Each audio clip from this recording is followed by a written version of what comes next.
Hello दोस्तों, स्वागत है आप सभी का आपके अपने परिवार मैथ्स वाटिका में। दोस्तों, मैं हूं रुपेश यादव और इस वीडियो में हम लोग मैथमेटिक्स के चौथे टॉपिक के रूप में टेस्ट ऑफ डिविजिबिलिटी को देखेंगे। इससे पहले हमने यूनिट डिजिट, डिवाइजर और रिमाइंडर थ्योरम इन तीनों ही टॉपिक के वीडियो को अपलोड किया था। अगर आपने अब तक उन वीडियोज़ को नहीं देखा है तो उसे भी जरूर देखें। इस वीडियो के डिस्क्रिप्शन में उन सभी वीडियो का लिंक आपको मिल जाएगा। इसके अलावा प्ले स्टोर से मैथ्स वाटिका एप्लीकेशन को डाउनलोड करके आप हमारे साथ पेड बैच में भी जुड़ सकते हैं।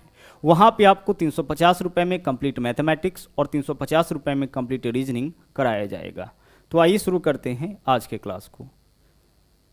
देखिए, अगर हम बात करें टेस्ट ऑफ डिविजिबिलिटी का, तो इस टॉपिक के अंदर हम लोग को 3 रूल्स पढ़ना है और इसी तीनों रूल्स के ऊपर पूरा का पूरा यह आपका टॉपिक है। ठीक है, जितने भी क्वेश्चन इस टॉपिक के अंदर पूछे जाएंगे वह आपका इसी तीनों रूल से रिलेटेड होगा। तो हम लोग बारी बारी से इन तीनों ही रूल्स को देखेंगे। शुरुआत करते हैं हम लोग पहले रूल से। देखिएगा, जो पहला रूल है वह क्या है। यहाँ पे बोला गया है कि x to the power n minus a to the power n is divisible by. Divisible का मतलब होता है कटेगा। किससे कटेगा? x माइनस a से कटेगा। अब इसको हम लोग अपने भाषा में समझते हैं। अगर कोई भी expression x to the power n minus a to the power n के फॉर्म में है, दोनों जगह देख लीजिए, दोनों जगह पावर क्या है? दोनों जगह पावर आपका सेम है। तो अगर कोई भी व्यंजक इस फॉर्म में है तो वह हमेशा कटेगा x माइनस a से। x माइनस a क्या है? पहला का बेस x है, दूसरा का बेस a है, इसी के बेस के अंतर से कटेगा। तो कोई भी एक्सप्रेशन अगर इस फॉर्म में है तो वह हमेशा x माइनस a से कट जाएगा। अब एग्जाम्पल लेते हैं इसका। जैसे अगर आपसे यह कहा जाए कि एक व्यंजक है आपका 17 का पावर 23 माइनस 8 का पावर 23, यह वाला जो व्यंजक है वह निम्नलिखित में से किससे कटेगा? क्वेश्चन आपका इसी तरीके से पूछा जाएगा कि यह वाला जो व्यंजक है, यह वाला जो संख्या है, वह निम्नलिखित में से किससे कटेगा। अब अगर इसका कैलकुलेशन करने के लिए आप जाइएगा तो 17 को 23 बार गुना करना पड़ेगा। 17 का पावर 23 तो बहुत बड़ा वैल्यू आएगा, 8 का पावर 23 यह भी बहुत बड़ा वैल्यू आएगा। कैलकुलेशन करके यह पता लगाना कि यह किससे कटेगा बहुत मुश्किल काम है। तो इस यहाँ पे आपका यह रूल्स काम आता है। तो देखिए, क्वेश्चन का फॉर्म क्या है? x to the power n minus a to the power n। तो अगर कोई भी व्यंजक इस फॉर्म में है तो वह x माइनस a, तो x के जगह कितना है वैल्यू? 17 और a के जगह क्या है वैल्यू? 8। तो 17 माइनस 8 यानी कि यह वाला जो आपका व्यंजक है वह किससे कटेगा? 9 से कटेगा। यह पूरा का पूरा जो व्यंजक है वह आपका कितना से कट जाएगा? वह आपका 9 से कट जाएगा। तो अगर डिविजिबिलिटी का रूल्स आपको पता होगा तो केवल आप इस डाटा को देख करके बता सकते हैं कि यह वाला जो एक्सप्रेशन है वह x to the power n minus a to the power n के फॉर्म में है। और अगर कोई भी expression x to the power n minus a to the power n के फॉर्म में रहेगा तो वह आपका हमेशा x माइनस a से कटेगा। हम इसको याद कैसे रखेंगे? तो आपको याद ऐसे रखना है कि माइनस वाला जो है, जो माइनस वाला होगा ऑलवेज माइनस वाला से कटेगा, मतलब कि इसके बेस के अंतर से कटेगा। ठीक है, चलिए, तो पहला रूल्स आपका क्लियर हो गया। अब हम लोग चलते हैं दूसरे रूल में। दूसरा नियम देख लीजिएगा क्या है। यहाँ पे बोला गया है कि x to the power n minus a to the power n, यानी कि वही चीज है जो पीछे था आपका x to the power n minus a to the power n। अब इसके बारे में क्या बोला है कि इज ऑल्सो डिविजिबल बाई। यह जो है आपका कटेगा किससे? x प्लस a से। यह जो है आपका x प्लस a से भी कटेगा।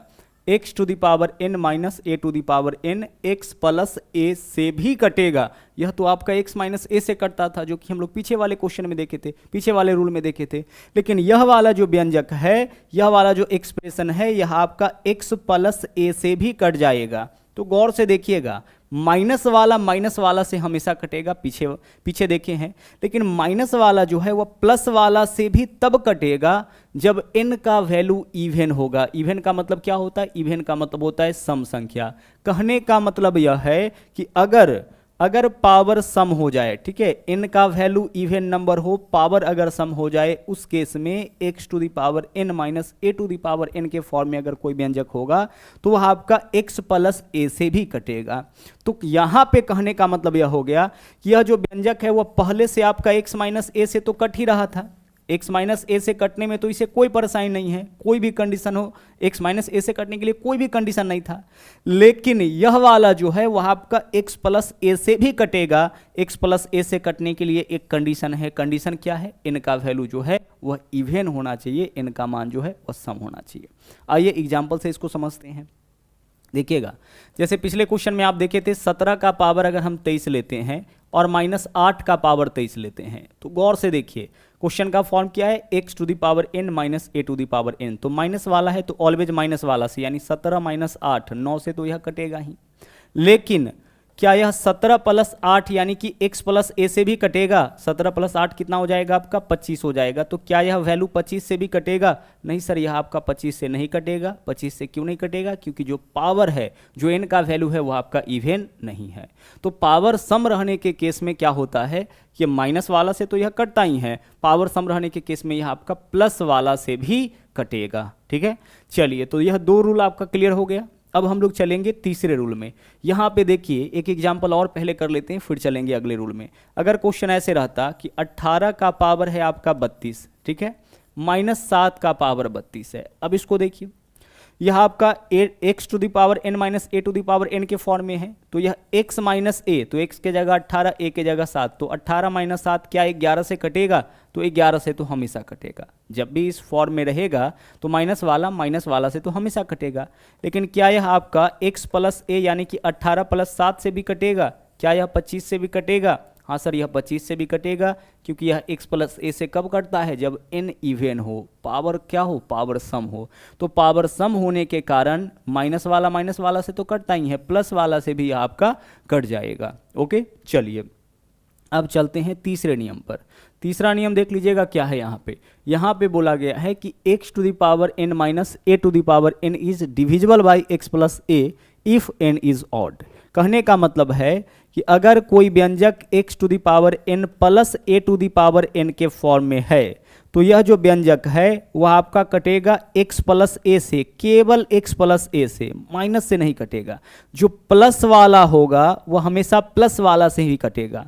और प्लस वाला से भी कटने के लिए कंडीशन है जब n का वैल्यू यानी जब पावर जो है वह आपका कोई ऑड नंबर होना चाहिए, पावर विषम रहना चाहिए। लेकिन अच्छी बात यह है कि जब भी प्लस वाला डाटा देगा उस केस में पावर आपका विषम ही देता है। ठीक है, n का जो वैल्यू होता है वो आपका क्या देता है? n का वैल्यू आपका ऑड ही देता है, विषम ही देता है। तो इस वजह से आप इसको ऐसे ध्यान रख सकते हैं कि प्लस वाला कटेगा हमेशा प्लस वाले से। ठीक है, क्या ध्यान रख सकते हैं आप? प्लस वाला हमेशा किससे कटेगा? प्लस वाले से कटेगा। जैसे मान लीजिए क्वेश्चन ऐसे दिया जाए, 23 का पावर जो है वो आपका 35 है और -5 का पावर 35 है, यह किससे कटेगा? तो प्लस वाला है, तो प्लस वाला से ही। तो 23 और 5 कितना से? 23 और 5 28 से। यह हमेशा किससे कट जाएगा? हमेशा यह आपका 28 से कट जाएगा, क्योंकि ऐसे क्वेश्चन में पावर हमेशा विषम ही देता है, पावर कभी सम देता नहीं है। कंडीशन जरूर है कि पावर सम रहने के केस में ही प्लस वाला से कटता है, लेकिन चूंकि हमने आपको कहा यहाँ पे कि प्लस वाला जब भी डाटा देता है तो पावर आपका विषम ही देता है, तो इस वजह से आप याद रखने के लिए इसको ऐसे याद रख सकते हैं कि प्लस वाला हमेशा प्लस वाला से कटेगा। ठीक है, और माइनस वाला हमेशा माइनस वाला से कटेगा। लेकिन माइनस वाला प्लस वाला से कब कटेगा? जब पावर सम होगा। तो यह तीनों का तीनों आपका कंडीशन उम्मीद करते हैं कि क्लियर हो जाना चाहिए। एक बार फिर से इन तीनों रूल्स को फिर से देख लेते हैं, रिपीट कर लेते हैं। देखिएगा, x to the power n minus a to the power n, पहला नियम तो यही था। यह आपका हमेशा किससे कटेगा? हमेशा x माइनस a से कटेगा। कहने का मतलब कि माइनस वाला जो है वह ऑलवेज माइनस वाला से कटेगा। माइनस वाला को माइनस वाला से कटने के लिए कोई कंडीशन नहीं है।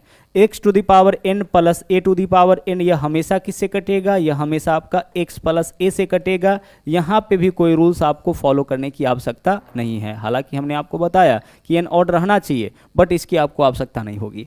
तो आपको क्या ध्यान रखना है कि माइनस वाला हमेशा माइनस वाला से कटेगा, प्लस वाला हमेशा प्लस वाला से कटेगा। अच्छा, माइनस वाला प्लस वाला से कब कटने लगेगा? या प्लस वाला से तभी कटेगा जब पावर जो है वह आपका इवन हो। पावर क्या रहना चाहिए? सम। पावर सम रहेगा तभी यह आपका प्लस वाला से कटेगा।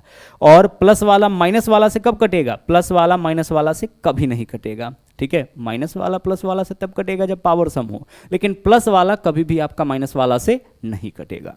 अब आते हैं क्वेश्चन के ऊपर। देखिएगा, पहला क्वेश्चन आपके सामने है। यहाँ पे देखिए क्वेश्चन क्या है, बोला गया है 7 का पावर है 12 माइनस 4 का पावर 12, निम्नलिखित में से किससे पूर्णतः विभाज्य है? अब गौर से देखिए यहाँ पे फॉर्म क्या है, x to the power n minus a to the power n। तो यह x माइनस a यानी कि 7 माइनस 4 3 से तो कटेगा, क्योंकि माइनस वाला से ऑलवेज कटता है।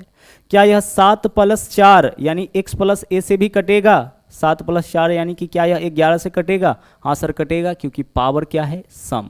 तो पावर सम रहने के केस में यह आपका माइनस वाला से भी कटता है और प्लस वाला से भी कटता है।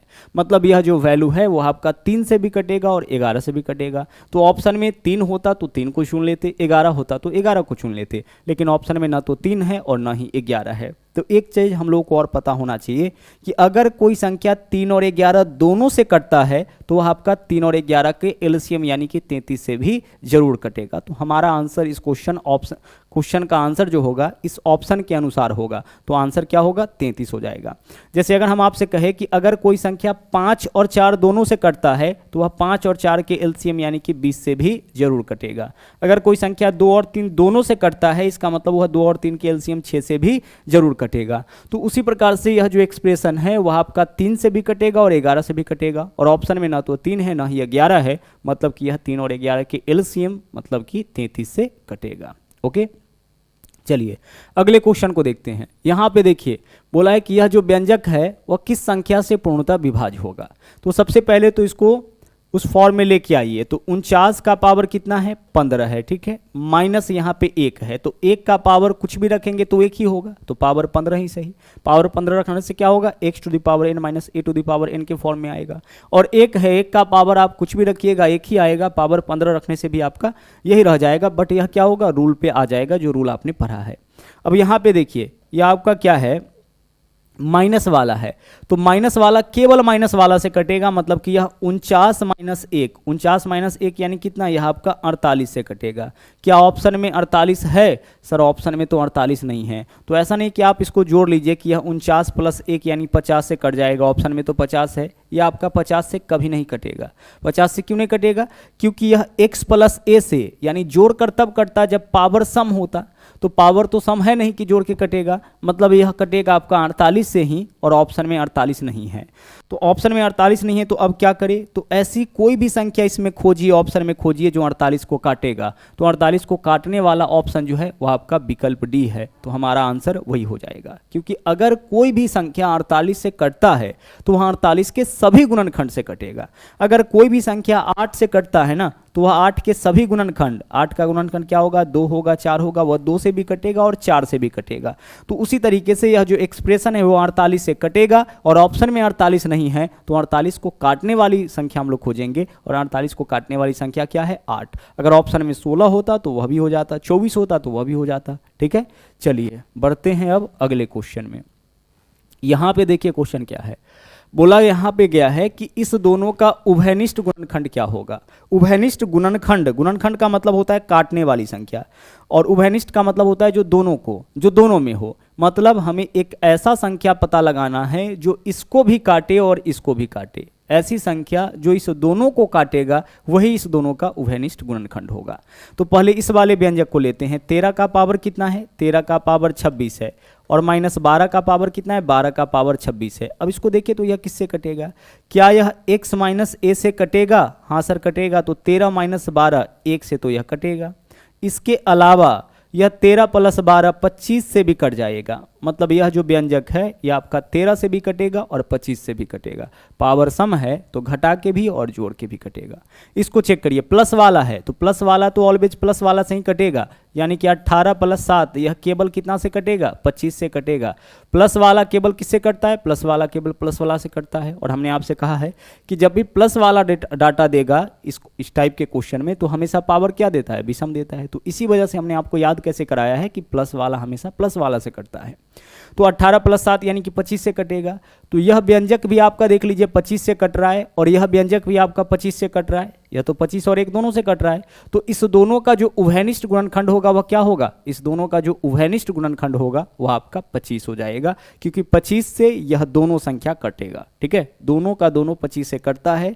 तो दोनों का दोनों चूंकि 25 से कट रहा है, इसलिए इस दोनों का उभयनिष्ठ गुणनखंड जो है वह आपका 25 होगा। उभयनिष्ठ का मतलब होगा जो दोनों को काटे। ठीक है, अगर मान लीजिए कि ऑप्शन में 25 नहीं होता तो फिर 25 को काटने वाली कोई संख्या लेते, अगर 25 को काटने वाली भी कोई संख्या नहीं होता उस केस में हमारा आंसर क्या हो जाता, 1 हो जाता, क्योंकि कोई भी संख्या किसी को काटे ना काटे 1 तो जरूर काटता है। तो ऑप्शन में अगर 1 होता, 25 ना होकर के 1 भी होता तो उसको भी हम लोग अपना आंसर बना लेते। ठीक है, चलिए बढ़ते हैं अगले क्वेश्चन में। अगला क्वेश्चन देखिए यहाँ पे क्या है, 3 का पावर है 4n माइनस 4 का पावर 3n निम्नलिखित में से किससे विभाजित होगा। यहां पे देखिए 3 का पावर है आपका 4n, ओके, और माइनस 4 का पावर है 3n, और इसके बारे में बताना है कि यह किससे विभाज्य होगा।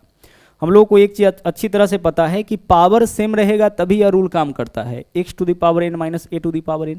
तो पावर को पहले सेम करिए, 3 का पावर 4 क्या हो जाएगा आपका 81, n को अपने जगह रहने दीजिए, 4 का क्यूब क्या हो जाएगा आपका 64, n को अपने स्थान पे रहने दीजिए। ठीक है, इतना तो हम लिख सकते हैं, 3 के पावर 4 के लिए 81, पावर को अपने जगह पे, 4 का क्यूब 64, पावर को अपने स्थान पे। अब यह जो वैल्यू है यहाँ पे पावर का तो पता नहीं लग रहा है कि पावर सम है कि विषम, तो पावर चाहे सम हो या विषम हो, कंडीशन चाहे कोई भी हो, माइनस वाला ऑलवेज माइनस वाला से कटता है। तो यह हमेशा 81 माइनस 64 यानी कि 17 से कटेगा। तो 17 ऑप्शन में अगर होगा तो हमारा आंसर 17 ही हो जाएगा, है तो विकल्प बी जो है वही आपका इस क्वेश्चन का आंसर हो जाएगा। क्या यह 81 प्लस 64 से भी कटेगा, तो 81 प्लस 64 से कटने के लिए कंडीशन है प्लस माइनस वाला प्लस वाला से तभी कटता है जब पावर सम है, और पावर का तो पता ही नहीं है कि पावर सम है कि विषम है, केवल n बोलने से यह तो क्लियर नहीं होता है, n का मान 1 भी हो सकता है, 2 भी हो सकता है, कुछ भी हो सकता है। तो चूंकि यह स्पष्ट नहीं है कि पावर सम है कि विषम, इसलिए हमारा जो आंसर होगा वह केवल क्या होगा, केवल 17, क्योंकि माइनस वाला तो हमेशा माइनस वाला से कटता ही है। अगला क्वेश्चन देखिएगा क्या है, यहां पे बोला गया है कि इस व्यंजक में अगर 19 से भाग दिया जाए तो शेषफल क्या होगा। तो गौर से देखिए पहले कि x to the power n minus a to the power n के फॉर्म में यह व्यंजक है, तो यह किससे कटेगा, x प्लस a से, तो x के जगह 15 और a के जगह 23, तो यह व्यंजक 15 प्लस 23 यानी कि 38 से कट जाएगा। तो यह वाला जो व्यंजक है वह आपका 38 से कट जाएगा, तो 19 से भी तो कट जाएगा, क्योंकि 38 का ही तो गुणनखंड 19 है। अगर कोई संख्या 38 से कटता है तो 38 के सभी गुणनखंड से कटेगा, मतलब 2 से भी कटेगा, 19 से भी कटेगा। तो यह व्यंजक आपका 38 से कट रहा है, मतलब 19 से भी कटेगा। और अगर कोई संख्या किसी संख्या से कटता है, इसका मतलब है कि शेषफल क्या होगा, शेषफल आपका 0 हो जाएगा। जैसे 8 4 से पूरा पूरा कट जाता है, तो 8 में 4 से भाग करिएगा तो शेष क्या बचेगा, शेष 0 बचेगा, क्योंकि 8 तो 4 से पूरा पूरा कट जाता है। तो उसी प्रकार से यह जो व्यंजक है 15 प्लस 23 38 से पूरा पूरा कटेगा, मतलब कि 19 से भी कटेगा, 38 से कट रहा है तो 19 से कटेगा ही, और जब यह 19 से कट रहा है तो अब इसमें 19 से भाग करेंगे तो शेष क्या होगा, शेष आपका 0 ही हो जाएगा। तो यह था आज का आखिरी क्वेश्चन, आज के लिए इतना ही। वापस मुलाकात होगी अगले वीडियो में फिर से एक नए टॉपिक के साथ। थैंक यू, जय हिंद।